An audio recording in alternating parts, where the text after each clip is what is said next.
എടവണ്ണപ്പാറയിലെ സ്ഥിരം കുറ്റവാളിയായിരുന്ന സാജിമലി സുഹൃത്തുമായുള്ള അടിപിടിയിൽ മരണപ്പെട്ടു. കഴിഞ്ഞ ശനിയാഴ്ച രാത്രി 9 മണിക്ക് നടന്ന അടിപിടിയിൽ പരിക്കേറ്റ സാജിമലി കോഴിക്കോട് മെഡിക്കൽ കോളേജിൽ ചികിത്സയിലായിരുന്നു. ബസ്സിലെ ജോലി തർക്കമാണ് അടിപിടിയിൽ കലാശിച്ചതെന്നാണ് പ്രാഥമികമായി ലഭ്യമാകുന്ന വിവരം. കൂടുതൽ ആളുകൾ ഇതിൽ ഉൾപ്പെട്ടിട്ടുണ്ടോ എന്നുള്ള അന്വേഷണത്തിലാണ് വാഴക്കാട് പോലീസ്. എടവണ്ണപ്പാറയിലെ ഗുണ്ടാ നേതാവ് സാജിമലിയുടെ മരണത്തിൽ കലാശിച്ച അടിപിടിക്ക് കാരണം ബസ് ജോലിയിലെ തർക്കം. ബസ് ഡ്രൈവറായ നാസറിനെ സാജിമലി ഫോണിലൂടെ വിളിച്ചു വരുത്തി ആക്രമിക്കുകയായിരുന്നു. സ്ഥലത്ത് കൊണ്ടോട്ടി SP കാർത്തിക് ബാലകുമാർ IPS പരിശോധനയ്ക്കായി എത്തി.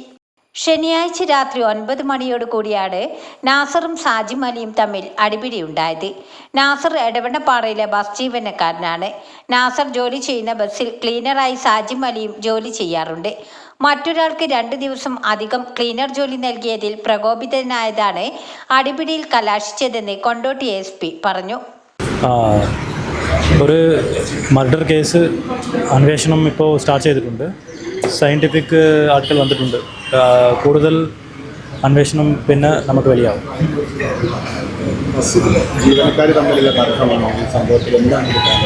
അതെ, ജോലി ചെയ്യുന്ന ഇടത്തിൽ ഏതോ തിരക്കുണ്ട്, 2 ആൾക്കും തിരക്കുണ്ട്. അതിന് വിരോധത്തെ കൊണ്ടിട്ട് ഈ സംഭവം ആയിട്ടുണ്ടെന്ന് മനസ്സിലാകുന്നുണ്ട്. ഇപ്പോൾ പ്രതികൾ ഇതിന് കൂടുതൽ അന്വേഷണം ചെയ്യണം. ക്യാമറ എല്ലാം നോക്കുന്നുണ്ട്. കൂടുതലായിട്ട് അന്വേഷിച്ചിട്ട് പിന്നെ അന്വേഷണ ഉദ്യോഗസ്ഥൻ IP ഇൻസ്പെക്ടർ വാഴക്കാടായിട്ടുണ്ടാവും. ബസ് സ്റ്റാൻഡ് പരിസരത്തെ പണി നടക്കുന്ന കെട്ടിടത്തിൽ നിൽക്കുകയായിരുന്ന സാജിമലി നാസറിനെ ഫോണിൽ വിളിച്ചു വരുത്തി ആക്രമിക്കുകയായിരുന്നു. സാജിമലി ബ്ലേഡ് ഉപയോഗിച്ച് നാസറിനെ ആക്രമിച്ചു.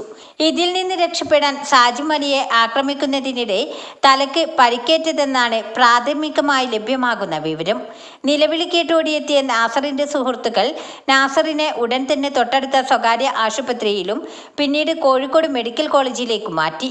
പരിക്കേറ്റു കിടന്ന സാജിമലിയെ പിന്നീട് വാഴക്കാട് പോലീസ് എത്തിയാണ് ആശുപത്രിയിലേക്ക് മാറ്റിയത്. News desk Edavannappara. വാർത്തകൾ നേരത്തെ അറിയാൻ ഫേസ്ബുക്ക് പേജ് ലൈക്ക് ചെയ്യൂ, ചാനൽ സബ്സ്ക്രൈബ് ചെയ്യൂ.